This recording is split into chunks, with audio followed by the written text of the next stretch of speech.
Oh, hello, this is Tak Chung from Walk with Tak. Welcome to my YouTube channel. If you enjoyed this video, please like, subscribe, and share. After becoming a vegetarian, my friend Robert called me recently for a vegetarian fried rice because he liked to have a fried rice that with only vegetable ingredients, something that he could not easily find in a restaurant. And he said he loved a fried rice that will have eggs, and he's alright with eggs, and he thought egg would give him nice proteins. But then he also would like to have a lot of vegetables in the fried rice. So I told him that in order to make a good fried rice, you always use rice that has been stored in the refrigerator for 24 hours or longer, and this what we would call leftover rice. Robert also said he would like to make a large portion of fried rice that will be enough as a main dish for him and his wife. But he would also like to have some leftover for the next day. I tell him that making a fried rice is very easy. I use what I call template-based cooking, and I use a basic fried rice template to make almost any kind of fried rice that you want. I use this template to make many different kinds of fried rice, some with meat and some are vegetarian as requested by Robert. And this template is very versatile, and you can use this template make up almost infinite variations of fried rice, so you will never get bored of eating only one kind of fried rice. To make fried rice, I always use rice that has been cooked and left in the refrigerator for a couple of days because that will dry the fried rice. And the best rice to make fried rice is use long grain rice. Here is a regular long grain rice and a jasmine long grain rice. Both of them make excellent fried rice. One of the most important characteristics of fried rice is that the rice kernel should not stick together. You don't want to eat fried rice that stick together like gummy bear. To make the best fried rice, you should always cook the rice in advance. And I find the best way to cook rice is in a rice cooker. It is one of those utensils that is completely foolproof. You will always make perfect rice with a rice cooker. And today, rice cookers are very inexpensive and they come in many different capacities. Here is one example of rice that I cook, and this is a long grain rice shortly after they cook.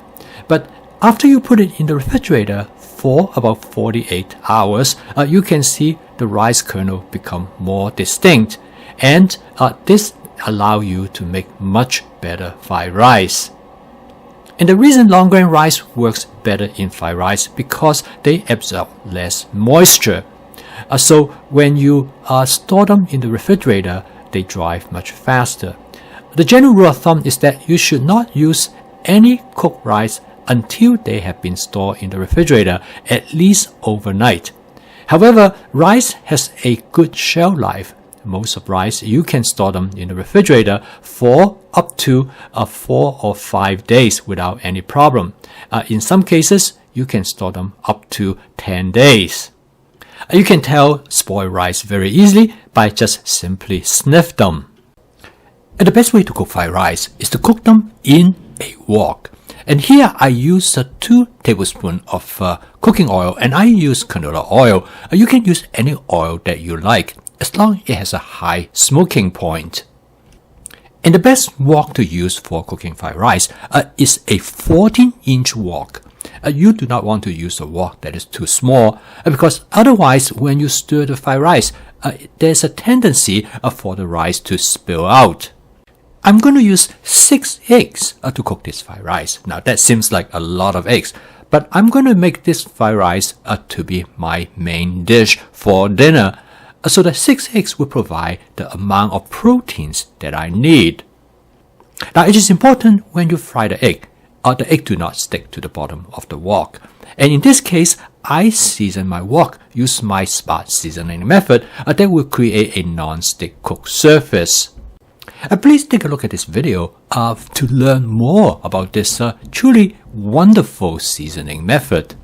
Next, I add 3 cups of cooked rice. The rice has been in the refrigerator for about 48 hours, so they are relatively hot. So to break up the rice, I use a tool known as a hamburger meat masher.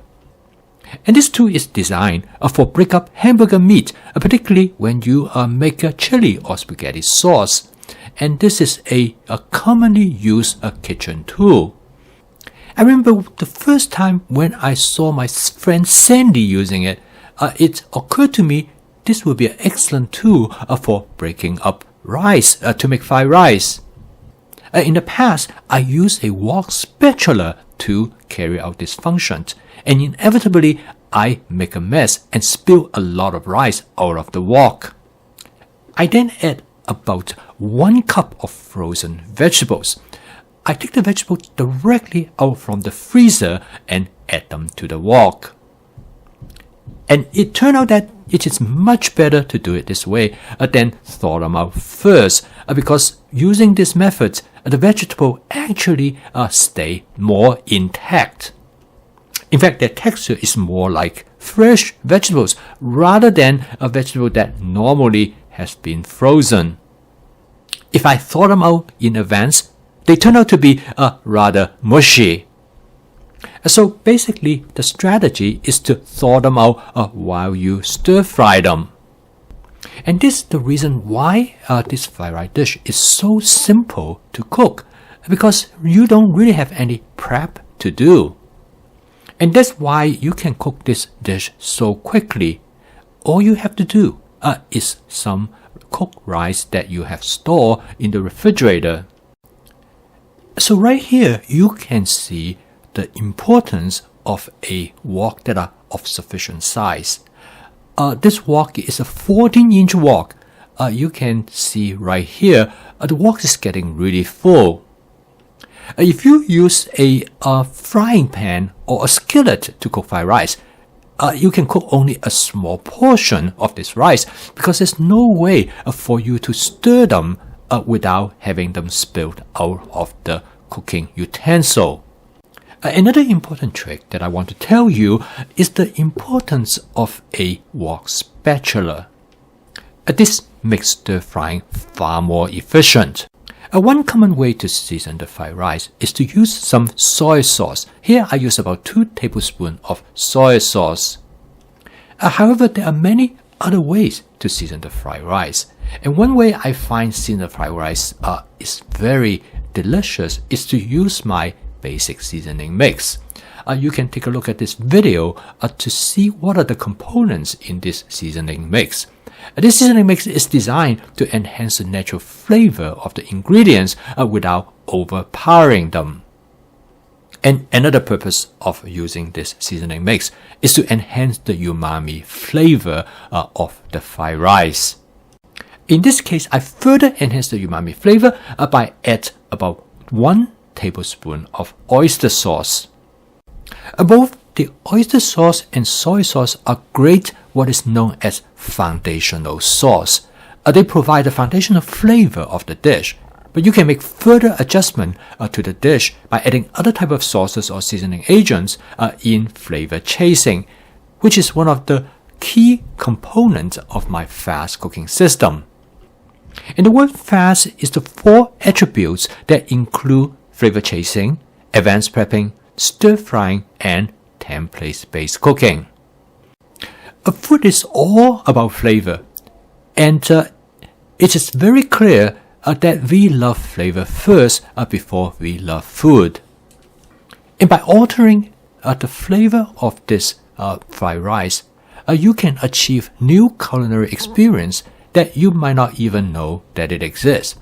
For example, one alteration that I frequently make is by addition of frozen sweet corn. One of my friends, Sarah, loved to add frozen sweet corn to the fried rice because her son really enjoys sweet corn, and it makes a big difference for him. Another ingredient that I often add to the fried rice is frozen edamame, which has become increasingly popular for using in salads. Edamame is the Japanese term for soybean. It provides not only with nutritional value, but it also provides great flavor. By adding both of these ingredients, you will alter the flavor as well as the texture of the fried rice. And this is the reason why this fried rice is considered to be as a template, because you can make modifications and substitutions depend on what you like, both at the moment or what you like from a more long-term standpoint that in regard to your health. By including different vegetable ingredients in your fried rice, it definitely will enhance the nutritional value of the fried rice. And this is the reason why my fast cooking system has such a significant impact on your long-term well-being, because you can control what you want to put into your food. This will be a fried rice that you will create uniquely for your taste preference, as well as for your dietary preference. I post a video each day to help you to make home cooking as part of your daily routine using my fast cooking system. If you'd like to learn more about this cooking system, please subscribe to my YouTube channel. So keep on cooking. I will see you tomorrow.